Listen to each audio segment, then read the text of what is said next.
Mesdames, Messieurs, bonjour et bonsoir. Bienvenue sur Télé Radicale, votre Télé Radicale, la télé des passionnés. Aujourd'hui, nous sommes en compagnie d'une grande passionnée, une jolie dame que j'aime beaucoup recevoir à Télé Radicale parce qu'on a la facilité d'échanger. Elle est déjà passée ici, mais par contre, comme on aime bien le faire pour les personnes qui viennent se joindre à nous, les nouveaux abonnés, on va retourner faire ce qu'on appelle le carnet d'identité de notre invité. Ah, donc, il s'agit de Nodli, l'artiste. Nodli, bienvenue sur Télé Radicale. Hi! Comment vas-tu? Ça va très bien, merci. Ça va, je suis contente de te recevoir à nouveau. Mais moi, je suis très contente d'être là. C'est toujours un pur plaisir. On passe toujours de bons moments. Voilà. Alors, pour les gens qui, malheureusement, sont pas à jour, on va essayer de faire un petit mise à jour au niveau de l'artiste. Donc, Nodli est ton vrai nom? Oui. Voilà. Tu viens de la Guadeloupe? Exact. Voilà. Tu chantes du dancehall? Exact. Elle crée son style. À partir de quel moment, Nodli, tu as décidé de devenir une artiste, une chanteuse? Alors, comme je dis souvent, j'ai pas choisi d'être une artiste. Je crois que c'est l'art qui m'a choisi, c'est la musique qui m'a choisi. J'ai commencé la musique très tôt. Ça fait j'ai 30 ans dans ce milieu-là. Quasiment, j'ai commencé petite, j'ai commencé à l'église, j'ai commencé les grandes scènes, j'avais à peine 9 ans. Je crois que j'avais 8 ans lorsque j'ai fait ma première scène où il y avait plus de 10 000 téléspectateurs.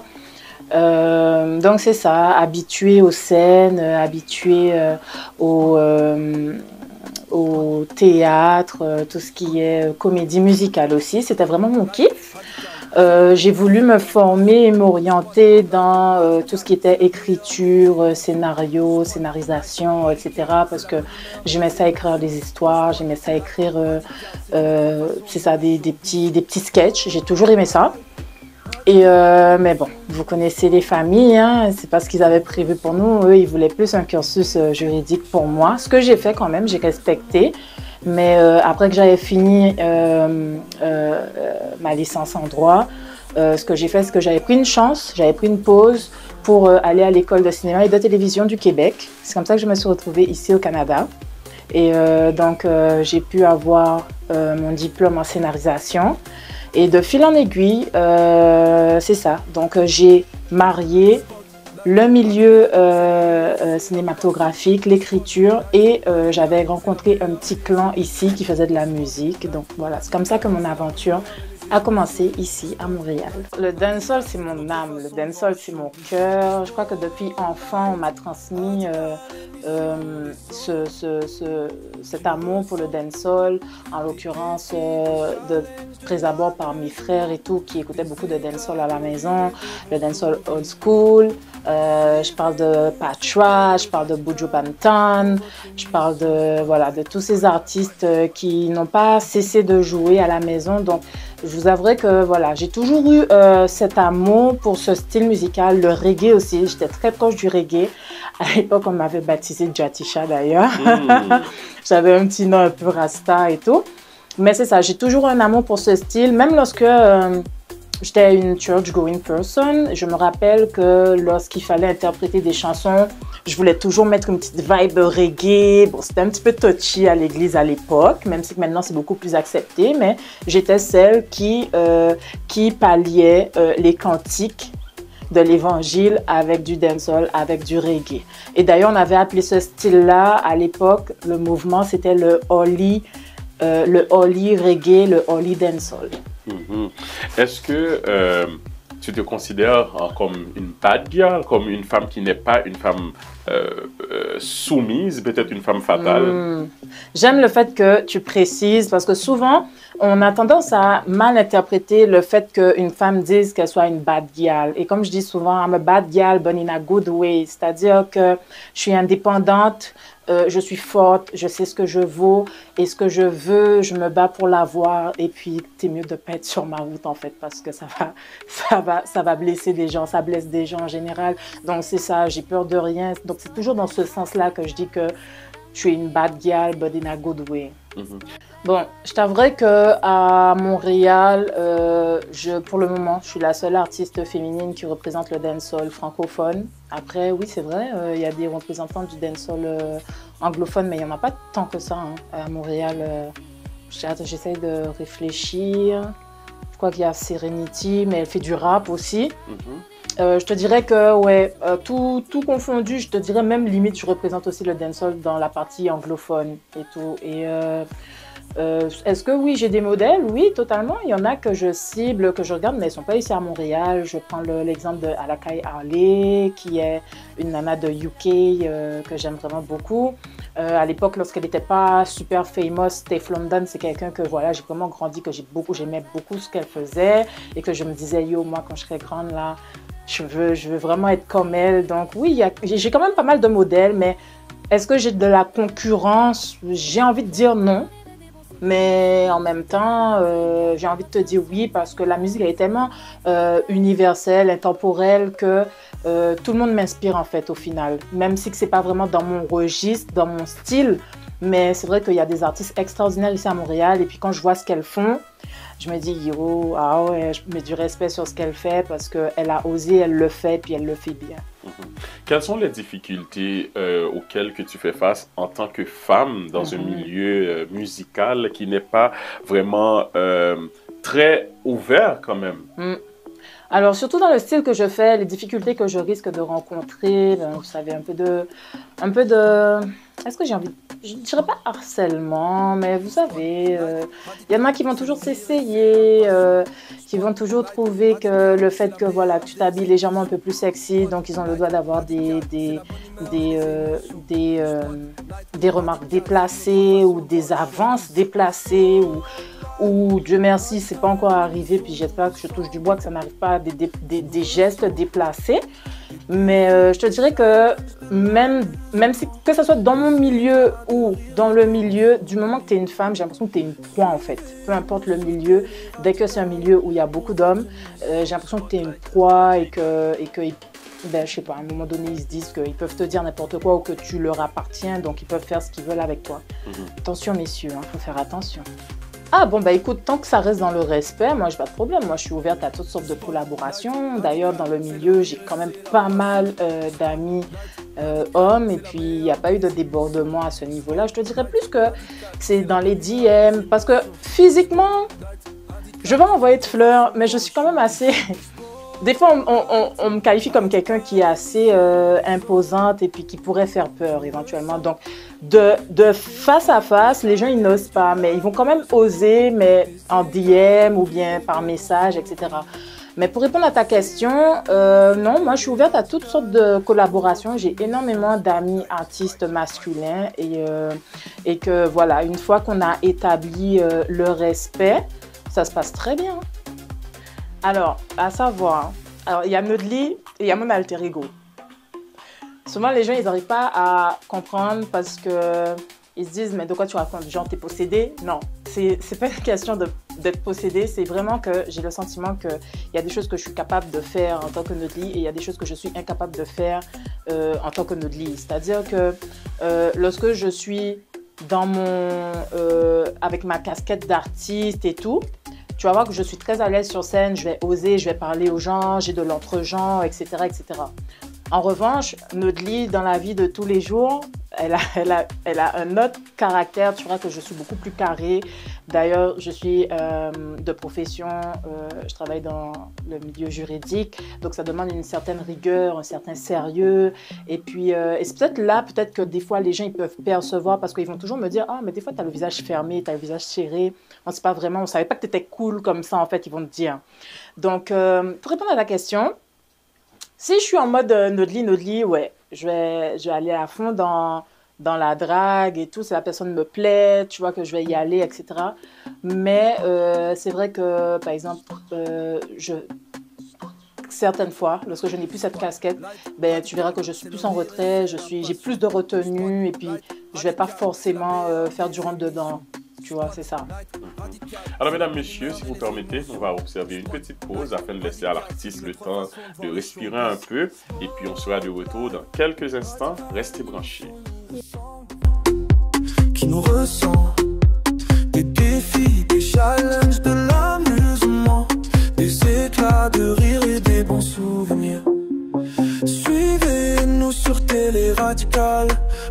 notre émission Spotlight Radical.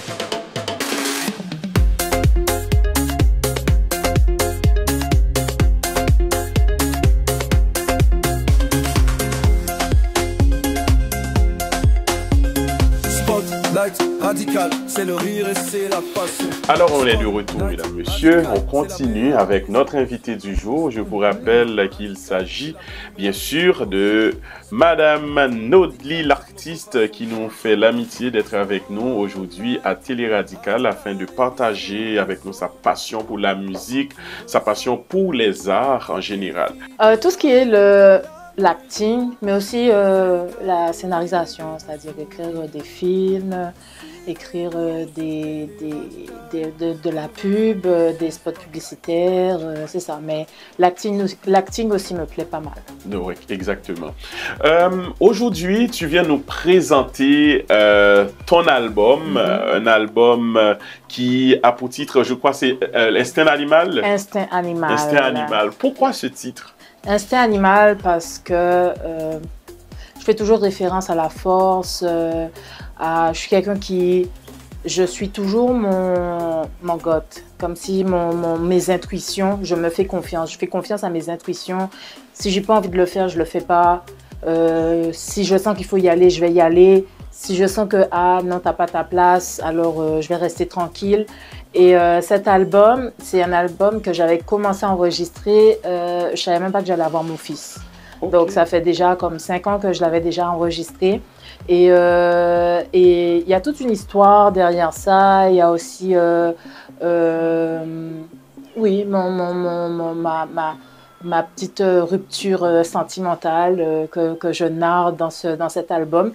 Cet album a été comme, est-ce que j'ai envie de dire, oui, comme une thérapie. Ça a été comme une thérapie et puis j'ai pu y mettre mes victoires, j'ai pu y mettre mes leçons. J'évoque jamais l'échec parce que c'est pas un concept auquel je crois en fait, les échecs. Mais c'est ça, là-dedans, je partage mes victoires, je partage mes leçons, je partage ma rage, mes forces. Et voilà, je le fais en toute transparence et en toute férocité aussi. Oh, nice! Cet album, puisque ça fait longtemps que tu travaillais dessus, puis cette année, tu as décidé finalement de lancer de la coucher. Est-ce que pour toi, tu sens que c'était le moment, vous étiez prêt? On n'est jamais prêt. Alors, il faut savoir qu'en tant qu'artiste, on est des éternels insatisfaits. Alors, c'est sûr qu'il y avait des projets que je voulais reprendre, que je voulais reposer, On cherche toujours la petite bête au final. Les années passent comme ça, il y a eu la pandémie, puis après j'ai eu le bébé, etc. Et je me suis dit, tu sais quoi, parce que ce qui se passe, je ne sais pas si ça fait ça à d'autres artistes, mais moi, je suis incapable de délivrer autre chose tant que ce que j'avais déjà. C'est-à-dire que l'album, il était là, les titres étaient déjà là. J'ai enregistré d'autres morceaux, mais ces morceaux-là, je ne me sentais pas comme confortable de les sortir. C'est comme si, genre, tu es enceinte d'un enfant, puis tu n'accouches pas, et puis tu veux déjà accoucher un autre. Je sais pas si tu vois un peu le truc. Donc, c'est ça. Donc, je m'étais dit que c'était important que je le délivre. Je le délivre comme ça. Je le délivre avec toute... comme j'ai envie de dire, c'est perfect imperfection, de manière à pouvoir libérer ce que j'ai en stock éventuellement. Oui. Tu fais la promotion de Coco, qui est c'est le titre phare. Voilà, le titre phare. Ben, un des titres phares parce qu'il y avait déjà Roxane. Oui. Roxane, à mon retour, justement, à mon retour sur scène, on avait mis en avant ce single-là.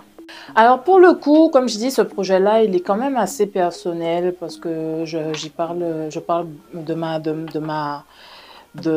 mal de ma rupture avec mon baby dad. Et le titre Coco, c'est juste une histoire parmi tant d'autres, des choses qui ont motivé la séparation. Je dis dans la chanson, hein, t'étais mon coco, over the boy them. C'est-à-dire que t'es quelqu'un que voilà, je t'avais mis au-dessus de tous ceux qui auraient voulu être à ta place.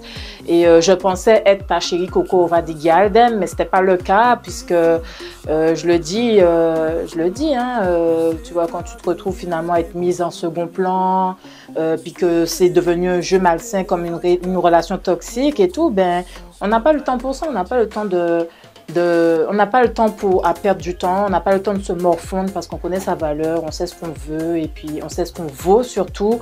Donc, si ça t'amuse de t'amuser, alors grand bien te fasse. Mais moi, je suis Spotlight radical, c'est le rire et c'est la passion. Spotlight radical, c'est la meilleure des émissions. Spotlight radical, c'est la bonne humeur et les émotions. Allez, portez-moi chance, allez, soufflez, soufflez, soufflez. 5. 5.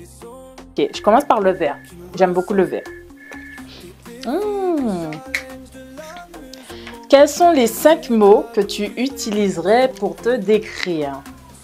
Alors, je me décrirais, les 5 mots qui me qualifieraient, je dirais féroce, je dirais forte, je dirais focus, je dirais drôle et je dirais têtu aussi, oui. Parfois, c'est pas simple tout le temps d'être une femme forte parce que ça vient avec son lot aussi de son poids en fait.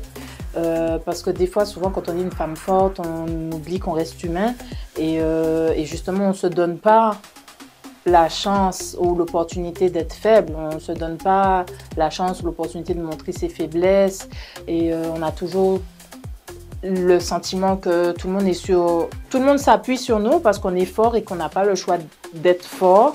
Alors qu'avec le temps, j'ai appris à, même dans ma force, montrer un peu ma faiblesse parce que c'est une force de montrer sa faiblesse. C'est ça. Mais c'est vrai que c'est pas évident pour tout le temps d'endosser le rôle de femme forte. Alors, je vais avec le jaune. C'est une deuxième couleur que j'aime beaucoup.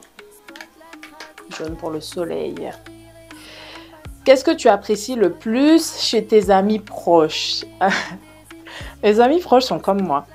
L'expression, le dicton qui vous dit... qui se ressemble, ça voilà, qui se ressemble, ça ressemble. Ou bien, regardez qui elle fréquente, je vous dirai qui elle est. C'est tellement vrai. Mes amies, elles sont...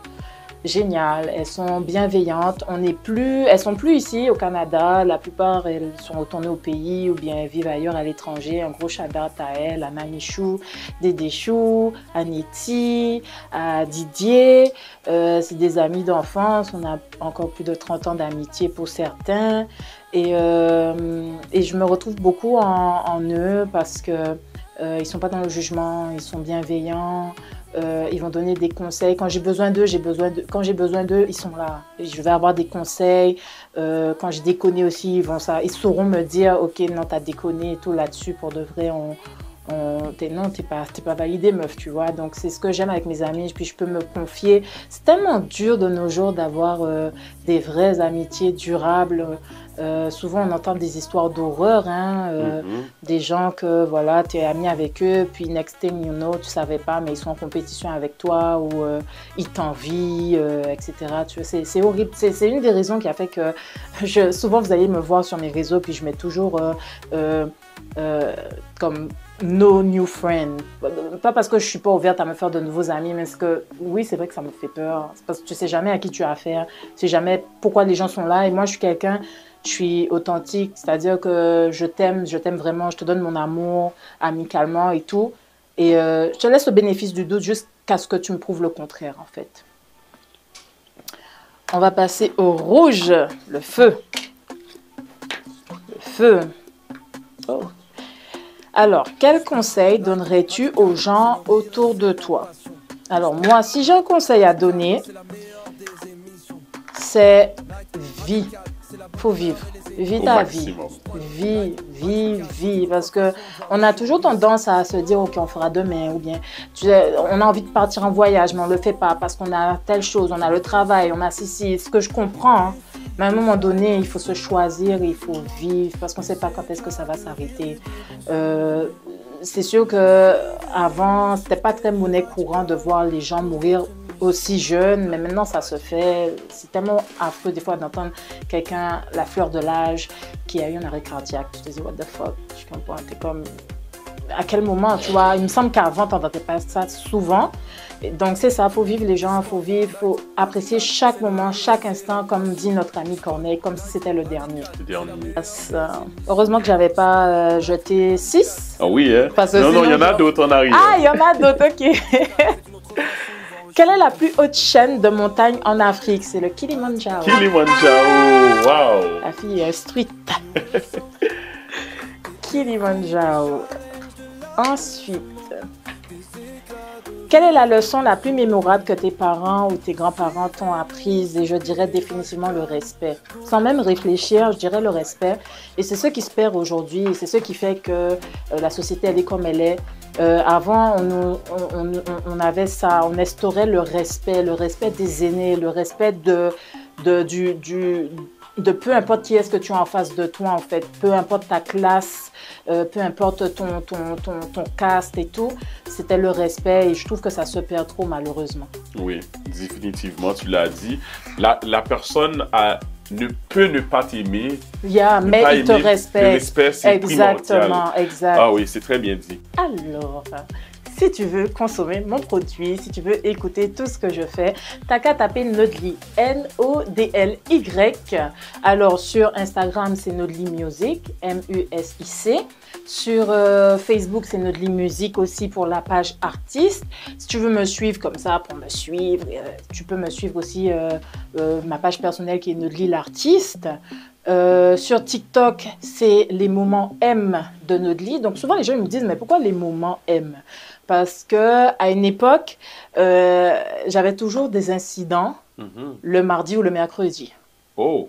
Et je me suis dit M, ça englobe M pour musique, M pour les moments marrants parce que je suis quelqu'un qui aime faire ça, qui aime rire et tout.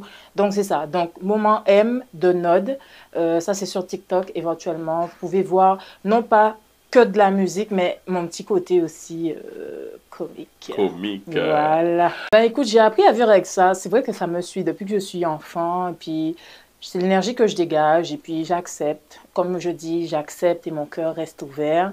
Oui, au premier abord, on a eu le sentiment que je suis quelqu'un de pas abordable, très sévère et tout, ce qui n'est pas faux, mais je sais faire la part des choses. Comme je dis, tout est toujours fait dans le respect et tout, mais n'hésitez pas, abordez-moi, vous verrez, je suis très le fun. Oui. Est-ce qu'il y a quelque chose que tu voudrais changer en toi? Ah, rien. Non. Rien. Parce que tu es complète. Non, franchement, rien. Franchement, je crois que j'ai appris avec le temps à m'aimer comme je suis, à m'aimer avec, même physiquement, à m'aimer avec mes imperfect, mes perfect imperfections, à m'aimer avec mes imperfections, à m'aimer avec ce que j'aime, à m'aimer avec ce que j'aime moins, à m'aimer avec mon caractère, à m'aimer. J'ai appris à m'aimer en fait parce que voilà, ça aurait été plate si tout le monde était pareil. Et je pense qu'on vivrait dans un monde vraiment fade. Donc, il faut de tout pour faire un monde. Donc, je conçois que peut-être il y a des choses que je devrais améliorer en moi. Peut-être travailler sur ma patience, travailler sur le fait que, ouais, des fois, peut-être je suis un tantinet trop borné, têtu. Mais je veux dire, qui est-ce qui n'a pas de défauts aussi ça, on a des qualités, on a des défauts. Il faut un équilibre aussi, hein, le yin, le yang. Tu vois, il y a un peu de... Dans le bien, il y a un peu de mal. Dans le mal, il y a un peu de bien. Donc, tout n'est pas noir et blanc, hein, les gens. Oui. J'ai pas mal de projets qui étaient déjà là. Donc, je vais m'arranger pour pouvoir les sortir. Il y a un petit amapiano façon là que j'ai tellement envie de délivrer. J'avais envie de tourner le vidéo en Guadeloupe, mais j'ai pas eu le temps, puis j'avais plus l'équipe, etc. Ça aussi, ce projet-là, j'aimerais tellement vous le délivrer parce que ça a été un vrai challenge, l'amapiano. Ça faisait longtemps qu'il y avait des artistes qui me proposaient, qui me disaient « Yo, vas-y, j'ai un beat pour toi ». Dès que j'entendais amapiano, j'étais comme « Oh, je suis pas dedans, je suis pas là-dedans ». Puis j'ai réussi à sortir dans ma zone de confort et ouais, j'aimerais... Ouais, ce projet-là, ouais, j'aimerais beaucoup vous faire entendre, surtout que je l'ai fait avec un Égyptien. Ok. Ouais, j'aimerais vraiment vous le faire entendre, mais ce serait ça. Comme je vous ai dit, le premier challenge, il est accompli, c'était de enfin libérer l'album. Donc là, je l'ai libéré. Là, je vais pouvoir libérer les autres morceaux. Et entre-temps, si j'ai des collabs, parce que j'en ai eu quand même pas mal, ben, vous allez me voir en collaboration avec d'autres artistes. Quelles sont les personnes qu'on retrouve sur ton album? Est-ce que tu es seule? Non, non. Il y a Sugar Kawa, qui est un artiste fantastique de la Guyane. Il y avait un morceau. Ah ouais, mais ça, c'est ouais, c'est dans les prochains albums et tout, parce qu'il y a aussi, Moonlight Africa, mais ça, c'est pour le deuxième tome de l'album. Et c'est ça, mais ouais, j'ai quand même pas mal d'artistes avec lesquels que j'ai collaboré, mais que vous allez découvrir au fur et à mesure. Je vous dirais Coco, je vous dirais, c'est ce qui revient souvent, hein, je vous dirais Fuck That Shit, je vous dirais Orisha, définitivement Orisha. Il y en a aussi qui ont kiffé Farida. Mais je vous dirais ça. Après, moi, en tant qu'artiste, mon coup de cœur, je les aime tous, hein, mais mon coup de cœur, c'est vraiment Orisha, Coco, Seki Soko aussi, vous avez kiffé, Seki Soko. All right. Alors, c'est un album qui est disponible sur toutes les plateformes de téléchargement et vous pouvez aller le consommer, le partager avec vos amis, permettre à ce que d'autres personnes découvrent l'artiste qui est avec nous aujourd'hui. Souvent, ce qui revenait, c'est enfin. C'est enfin, ou sinon les feedbacks.